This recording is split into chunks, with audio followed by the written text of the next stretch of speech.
हम सबको मालूम है कि देश में लोकसभा चुनाव का चौथा चरण कंप्लीट हो चुका है और तेजी से हम लोग ये चुनाव प्रक्रिया का समाप्ति की ओर आगे बढ़ रहा। 4 जून में देश का नया प्रधानमंत्री निर्वाचन होगा और हमारे पूरा विश्वास है कि 400 से ऊपर सीट लेके प्रधानमंत्री नरेंद्र मोदी जी देश का प्रधानमंत्री का शपथ ग्रहण भी करेगा। पिछली सारों चरण का जो चुनाव में सबसे जो बड़ा डिबेट, बड़ा मुद्दा कांग्रेस पार्टी ने उठाया कि 400 पार क्यों। उन्होंने ये प्रश्न चिन्ह कभी नहीं लगाया कि मोदी जी को 300 सीट मिले हैं नहीं मिले हैं, उनका कभी वो प्रश्न चिन्ह नहीं रहा। उनका जो मेन प्रश्न रहा कि 400 पार क्यों 400 पार।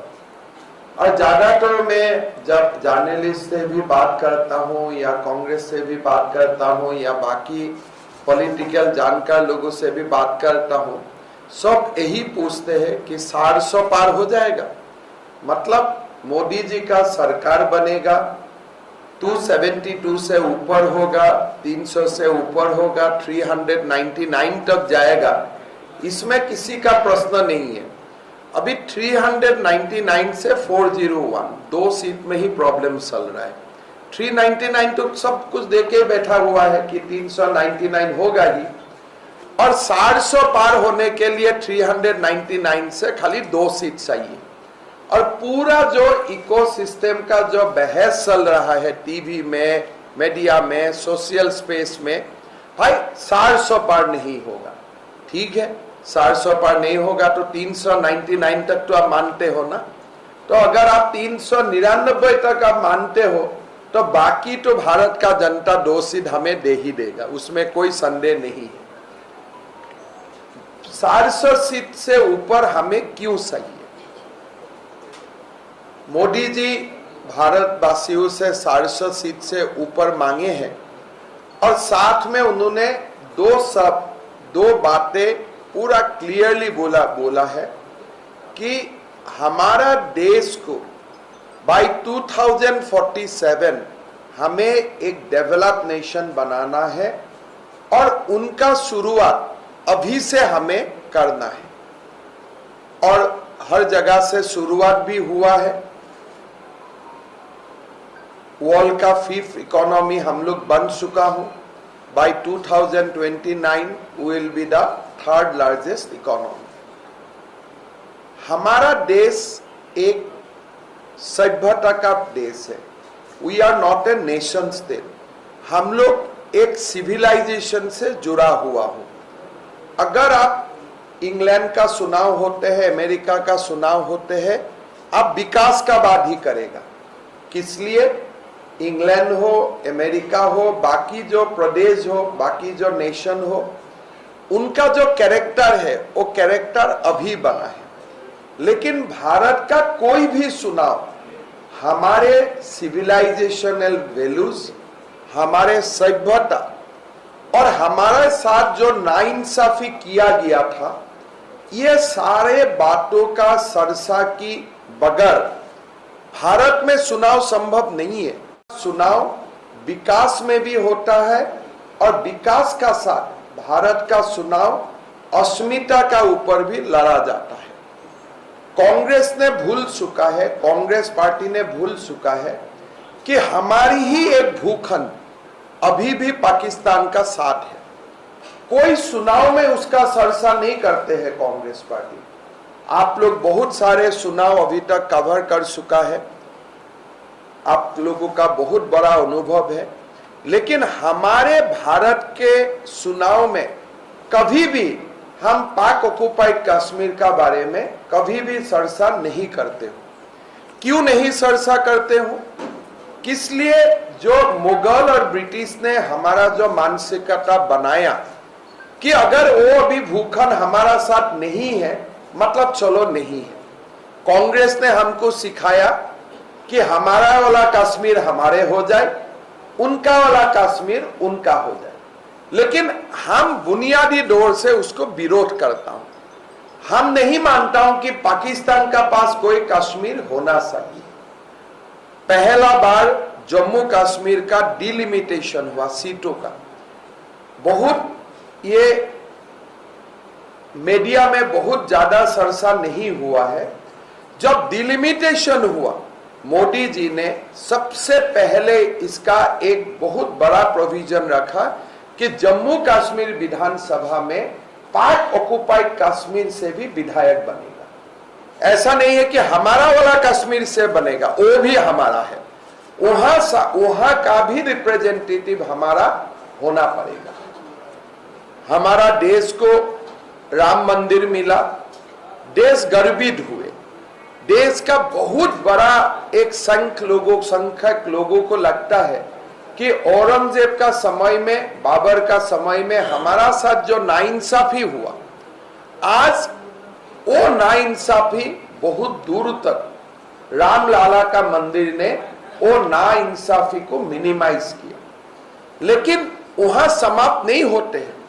कांग्रेस का समय में हमारे मंदिरों का एक अधिनियम बनाया, पार्लियामेंट में एक बिल बनाया, एक कानून बनाया कि राम मंदिर का बारे में तो सरसा कोर्ट में हो सकता है, लेकिन कृष्ण जन्मभूमि और काशी का ज्ञानवापी मस्जिद का बारे में कोई भी कोर्ट सरसा नहीं कर सकते। इन्हें हुए कांग्रेस का समय में ऐसा कानून बनाया गया कि no civil court, no high court, no Supreme Court can adjudicate on the ownership on Krishna Janambhumi and Gyanvapi, so-called Gyanvapi Masjid।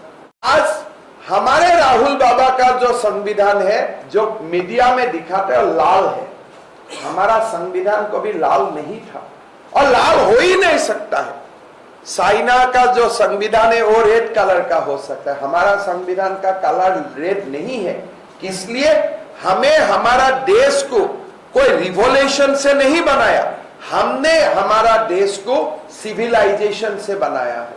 हमारा देश का विकास, हमारा देश का आविर्भाव कोई रिवॉल्यूशन से नहीं हुआ है। हमारा देश का जो डेवलपमेंट हुआ है वो बुद्ध से लेकर महावीर जैन से लेकर वेद पुराण उपनिषद से आज हम यहां तक पहुंचा हो। हम राहुल बाबा को पूछना चाहता हूं, आज जो संविधान दिखाता है वो संविधान में directive principle of state policies है कि नहीं? अगर है तो आप क्यों बोला है कि मैं पर्सनल लॉ को स्ट्रेंथन करने जाऊंगा? आपने क्यों अपना घोषणा पत्र में बोला कि Congress will strengthen personal laws?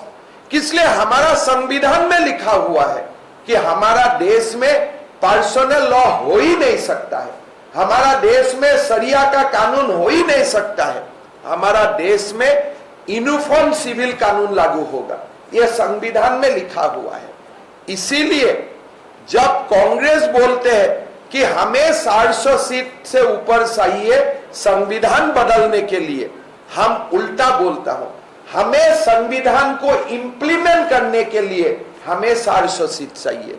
Jammu Kashmir as per the constitution of India हमारा है, पूरी की पूरा जम्मू कश्मीर हमारा है और वो जम्मू कश्मीर को पूरा की पूरा भारत में लाना हमारा कॉन्स्टिट्यूशनल रेस्पॉन्सिबिलिटी है और वो संवैधानिक जिम्मेदारी को निभाने के लिए हमें 400 पार सीट चाहिए।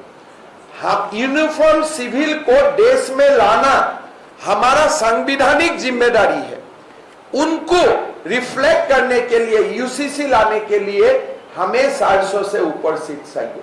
हमारा देश का इकोनॉमी अमेरिका और चाइना से भी बाई 2047 ऊपर ले जाने के लिए हमें 400 से ऊपर सीट चाहिए। आरक्षण एसटी को मिले, शेड्यूल कास्ट को मिले, ओबीसी को मिले, लेकिन बैकडोर में मुसलमान को ना मिले।